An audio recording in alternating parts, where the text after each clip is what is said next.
You know that moment when you finally pull the trigger on an investment and the market immediately humiliates you? You buy. You feel smart. You did the research, and then the price just goes nowhere. Or worse, goes down. Now imagine that feeling isn't about a phone or a stock.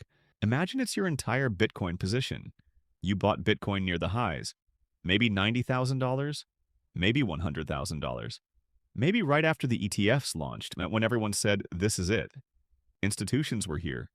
BlackRock, Wall Street, billions flowing in. And yet Bitcoin is stuck, bouncing, chopping, refusing to do what it's supposed to do. So the question starts eating at you. If banks don't own Bitcoin, why does it feel like they control the price?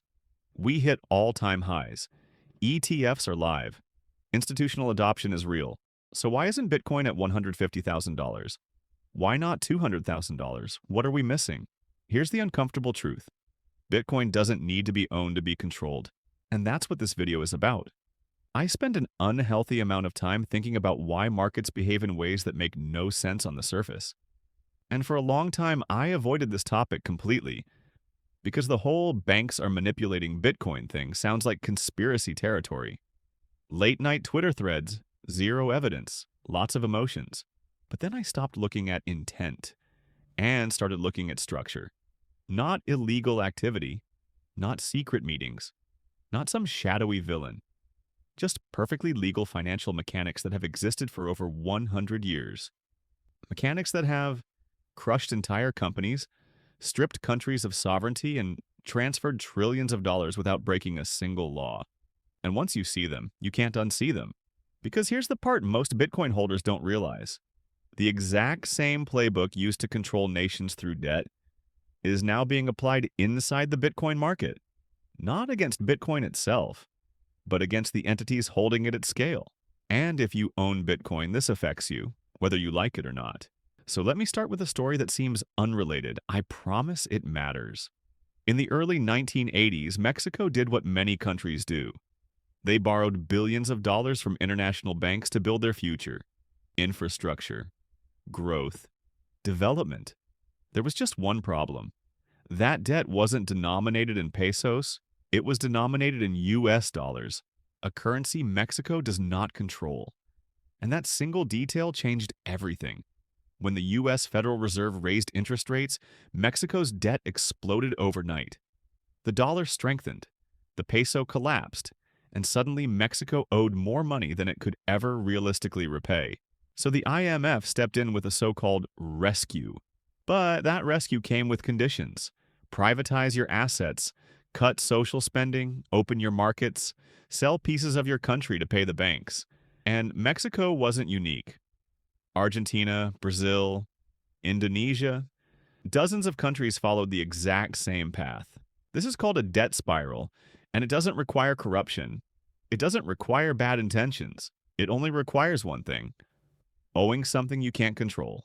Now here's where this stops being history and starts being about Bitcoin. Because debt spirals don't just apply to countries, they apply to companies too. And right now, there is a publicly traded company that holds tens of billions of dollars worth of Bitcoin, while owing billions in obligations denominated in dollars.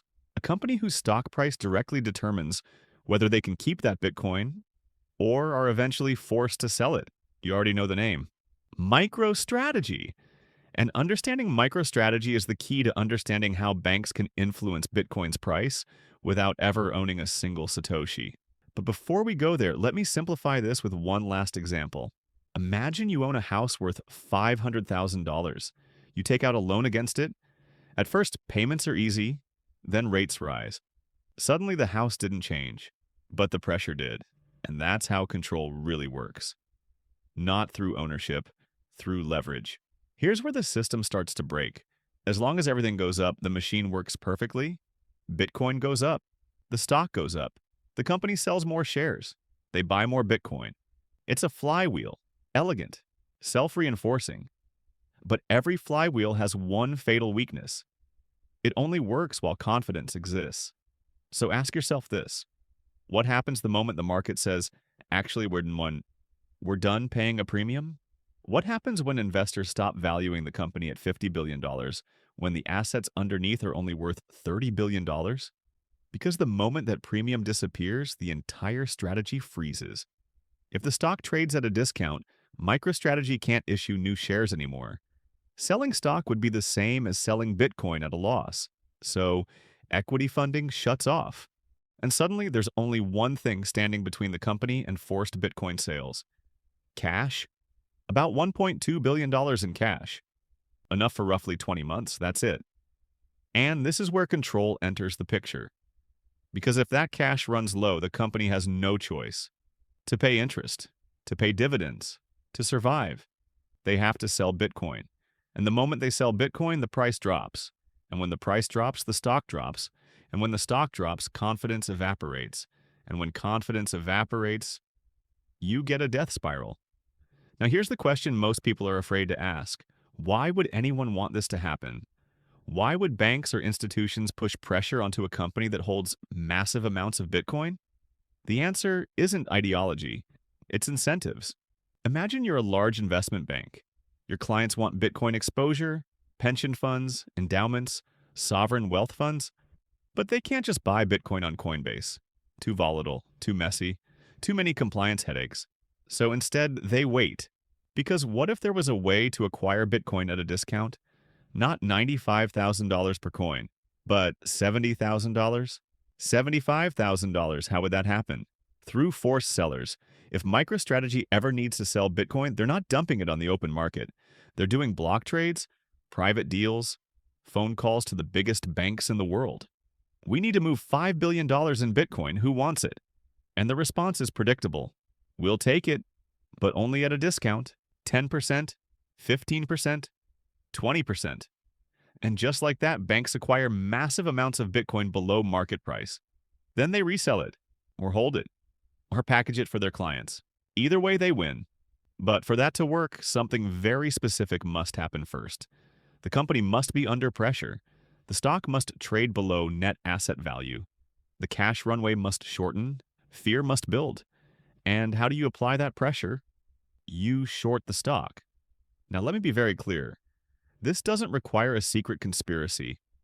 No smoky rooms, no illegal coordination. Because this playbook has already been used before. In the early 2000s, companies were destroyed using a structure called floorless convertibles. The deal was simple. Lend a company money, get paid back in shares, and the lower the stock price goes, the more shares you receive. Think about the incentive. The lower the price, the more you win. So what happened? Stocks were shorted, fear was amplified, companies collapsed. The SEC later investigated hundreds of cases. The results were brutal. Average stock decline, 34%. Nearly half of the companies were wiped out completely. Perfectly legal. Perfectly devastating. Now, MicroStrategy doesn't use floorless convertibles, but the psychology is identical. If you believe a company will eventually be forced to sell its assets, you short it. You apply pressure. And you wait, and we've already seen this play out. In early 2025, MicroStrategy traded at a point where the entire company was valued below the Bitcoin it owned, meaning you could buy exposure to Bitcoin at an 18% discount just by buying the stock. Why would the market do that? Because the market was pricing in risk. Not Bitcoin risk. Structural risk. Debt. Cash burn. Forced selling. At the same time, short interest exploded. Billions of dollars betting against the stock. Some hedge funds publicly admitted their positions. Major banks released research warning that the structure was fragile, the stock could be removed from indexes, forced selling could cascade. Was that illegal? Number. Publishing research is legal. Shorting stocks is legal. But the effect is the same. Pressure on a structurally vulnerable target. This is modern financial warfare. You don't need to break the rules, you just need to understand them better than everyone else. And if you're the CEO watching this happen, your options are terrible. Buy more Bitcoin and hope. Dilute shareholders to raise cash. Or sell Bitcoin to survive. Every path hurts, and the people applying pressure know that. They're not betting on Bitcoin failing. They're betting on forced behavior, selling at the worst possible time. Now here's the part that matters most to you. If this is true, what do? Should you panic? Sell? Run? No, because MicroStrategy is not Bitcoin. Bitcoin doesn't have debt. Bitcoin doesn't owe dividends. Bitcoin doesn't have a balance sheet. This pressure doesn't mean Bitcoin is weak. It means Bitcoin is valuable enough to be worth controlling. And when institutions try to acquire assets through forced discounts, it tells you exactly what they believe about the long-term future. They want Bitcoin. They just don't want to pay full price. And the biggest mistake you can make is selling into manufactured pressure and handing them exactly what they want. Because remember that clock. Even in the worst-case scenario, there is a time limit. And here's the thing about countdown clocks. Markets hate them. The closer you get to a deadline, the more violent the price action becomes, because everything starts to matter more. But here's the part most people miss. This entire death spiral only works if Bitcoin stays weak long enough. If the price recovers, if confidence returns, if refinancing becomes possible, the whole thesis collapses. So let me make this real. Imagine you bought Bitcoin at $100,000. You invested $10,000. You owned 0.1 Bitcoin. Now the price is $92,000. You're stressed. You're checking charts. You're wondering if you should get out. If you sell now, you lock in an $800 loss. Painful, but manageable. But let's say the pressure increases. Bitcoin drops to $78,000. You panic. You sell. Now you're down $2,200. Game over. But imagine you understood what was happening. You recognized pressure, not failure. So instead of selling, you act like institutions do. When Bitcoin hits $78,000, you buy more. You invest another $7,800. Now you own 0.2 Bitcoin. 6 months later, the pressure breaks. Debt gets refinanced. Shorts get closed. Confidence returns. Bitcoin runs to $140,000. Your 0.2 Bitcoin is now worth $28,000. You invested $17,800 total. You made over $10,000. Same market, same prices, different psychology. That's the real divide. Markets don't transfer wealth from the uninformed to the informed. They transfer wealth from the emotional to the disciplined. This is how professionals think. When price drops, retail asks, "Am I wrong?" Professionals ask, "Why is this happening?" And if the answer isn't fundamentals, if adoption is growing, if scarcity hasn't changed, then price drops aren't danger. They're opportunity. This is how accumulation actually happens. Not through scams, not through fraud, through pressure. Bitcoin is the perfect target for this. It's volatile. It scares people easily, and most holders don't truly understand it.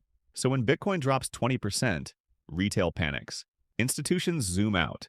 They look at on-chain data adoption curves, long-term monetary trends, and they buy. We've seen this movie before. In the 1990s, central banks sold gold. Britain famously sold half its reserves around $275 per ounce. The market even named it the brown bottom. Gold was called outdated, a barbarous relic, a bad investment. 20 years later, gold was over $1,900. The sellers looked foolish. The accumulators made fortunes. Was it coordination? I can't prove that, but I don't need to, because the pattern is undeniable. Pressure, selling, accumulation, recovery. And now ask yourself honestly, does this pattern look familiar? I'm not here to promise price targets. I'm not telling you Bitcoin is going to $500,000 next year. What I am saying is this: you don't engineer complex financial structures against assets you think are worthless. You ignore worthless assets. You apply pressure to assets you want to own without paying full price. That's the real signal. So here's what actually matters. If you believe in the long-term thesis, a scarce, decentralized asset in a world drowning in printed money, then short-term price pressure shouldn't scare you. It should educate you. But if you don't believe that thesis, if you think Bitcoin is just a speculative bubble, then this volatility will destroy you emotionally. Because it's not going away. This is the game. And the only way to win is to understand the rules better than the people playing against you. Banks don't own Bitcoin, but through leverage, debt, and pressure, they can influence who lets go of it. So know what you own, know why you own it, and recognize when someone is trying to shake it out of your hands. If this video helped you see the bigger picture, hit the like button. It tells the algorithm this matters. Subscribe if you want more breakdowns like this, and drop a comment below. Do you think this pressure is real, or am I connecting dots that shouldn't be connected? I'll see you in the next one.